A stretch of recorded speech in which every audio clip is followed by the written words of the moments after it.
adalah gembalaku, takkan kekurangan aku. Ia membaringkan aku di padang berumput hijau. Saudara-saudara yang terkasih di dalam Kristus, selamat pagi. Salam jumpa lagi dalam Sabda Siap Saji. Rabu 22 Mei 2024, hari biasa pekan ke-7. Marilah berdoa. Dalam nama Bapa dan Putra dan Roh Kudus. Amin. Allah Bapa sumber kebijaksanaan, Engkau telah menganugerahi kami pengertian untuk memahami kehendak-Mu. Utuslah Roh Kudus-Mu ke tengah kami, supaya hidup kami terhindar dari segala kekacauan dan aneka perbuatan jahat. Dengan pengantaran Yesus Kristus Putra-Mu, Tuhan kami yang bersama dengan Dikau dalam persatuan Roh Kudus, hidup dan berkuasa Allah sepanjang segala masa. Amin. Tuhan bersamamu Dan bersama Roh. Inilah Injil Yesus Kristus menurut Markus. Dimuliakanlah Tuhan.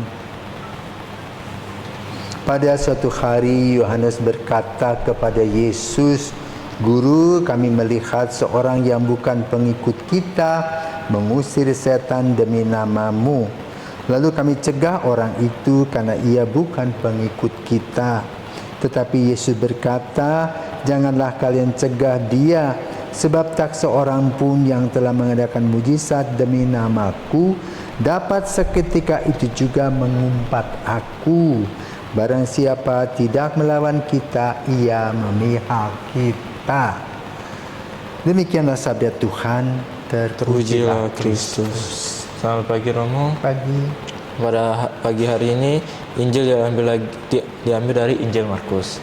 Menceritakan tentang orang yang mungkin tidak dikenal sebagai murid Yesus menggunakan nama Yesus dalam mengusir setan dan berhasil.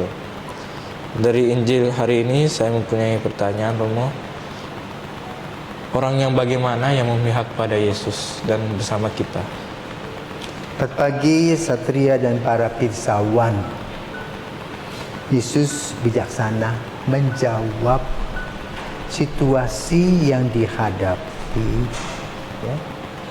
Yesus ingin mengatakan dan menyatakan bahwa setiap orang itu adalah citra Allah.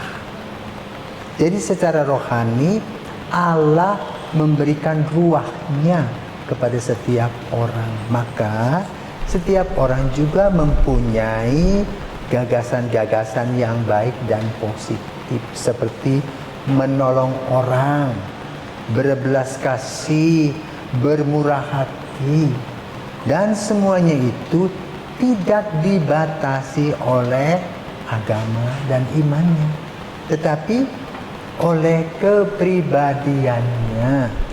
Jadi kita tidak boleh mengadili orang karena kita seorang Kristen lalu seolah-olah kita yang paling hebat. Padahal Tuhan juga memberikan kepada orang lain matahari. Tuhan juga memberi kepada orang lain udara yang dihirup oleh mereka. Jadi bagi Yesus yang paling penting adalah orang memuliakan Allah. Kenapa? Yesus berkata, "Aku harus mengasihi domba-dombaku, tapi ada juga domba-domba lain yang harus aku urus." Nah, disinilah Yesus ingin menyadarkan kepada kita sendiri yang merasa dipanggil Tuhan, lalu kita memeluk Yesus seolah-olah tidak boleh berpaling kepada orang lain. Itu tidak dibenarkan oleh Yesus. Karena Yesus bukan seperti kita manusia yang menggunakan rasa suka dan tidak suka, tetapi Yesus adalah Allah. Ya, karena Sang Pencipta adalah Bapa, Putra dan Roh Kudus. Sehingga Yesus mempunyai kasih bagi semua orang. Lain dengan kita. Kita ini lebih jatuh pada kepentingan-kepentingan kita. Nah, disinilah Yesus menerangkan tentang pengusiran setan. Kalau setan diusir dalam artian dalam nama Allah, gak apa-apa. Itu loh. Tidak harus menjadi pengikut kita lalu kita boleh menguasai semuanya, enggak. Nah, jadi Tuhan Yesus memberikan kebebasan. Kenapa? Sampai hari ini pun tidak semua orang meyakini Yesus sebagai juru selamat. Pertanyaannya, apakah mereka bukan putra-putri Allah? Putra-putri Allah. Hanya nanti waktunya, bukan urusan kita. Maka kita lebih baik urus apa yang bisa kita urus. Tidak usah mengadili orang. Nikmati rezeki yang Tuhan berikan kepada kita. Lihat dapur sendiri. Apakah dapur sendiri berantakan atau rapi? Jangan lihat dapur orang lain. Benahi taman kita sendiri. Jangan lihat, wah taman orang lain lebih indah dari tamanku. Uruslah diri sendiri seperti patah saya katakan apa? Aje what ajis. Kerjakanlah apa yang menjadi tugasmu sendiri. Inilah yang dikatakan Yesus, saudara-saudara terkasih, pada pagi hari ini. Semoga kita betul menikmati hidup kita, mensyukuri apa yang Tuhan beri. Kita berikan dengan tangan dengan orang. Lalu juga kita mohon kepada Tuhan agar kita diberikan kesehatan baik secara jasmani dan rohani bersama dengan semua orang yang dipertemukan dengan kita. Karena apa?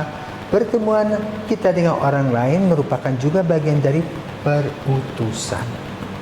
Selamat pagi, Tuhan memberkati.